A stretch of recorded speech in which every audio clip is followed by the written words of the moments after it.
Did you know that there's something really simple you can do to get your owners to understand that they are the root cause of all of their problems?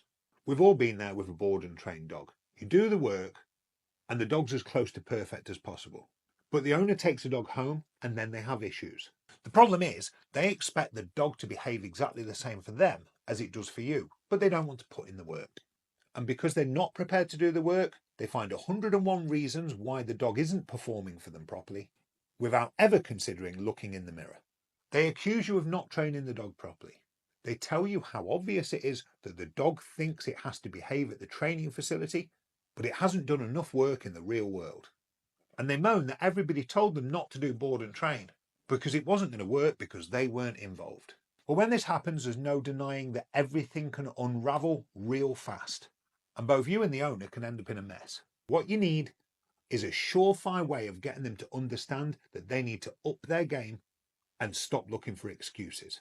Well, there's only one real way I know of doing it. Done correctly, this will shut down the situation in seconds, pacify the owner, and completely reframe the situation for them so they immediately become willing to put in the work that they need to. And it's most possibly one of the simplest things ever. All you have to do when they start moaning and making excuses and telling you how the dog's not trained properly is share a number of videos of the dog performing exceptionally well in different environments. You share with them a video of the dog off lead at the park. You share a video of the dog off lead at the beach. You share a video of the dog walking politely through the middle of town. You share a video of the dog relaxed in a cafe while you're having a coffee. You share a video of the dog walking past wildlife. You share a video of the dog interacting with and also being disinterested in other dogs. And you share any other video you can think of which proves to the owner without doubt that the dog is trained, they're just failing to push the right buttons. Now, logic would suggest that you'd be better off sharing these videos before the dog goes home. But in reality, I found that you're actually better holding the majority of them back till the dog's left.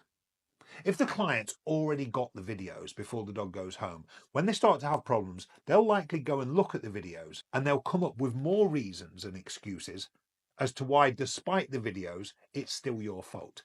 But if you hold it back until they raise the problem and then you bombard them with the videos, they're in a position where they just have to accept that the work's been done.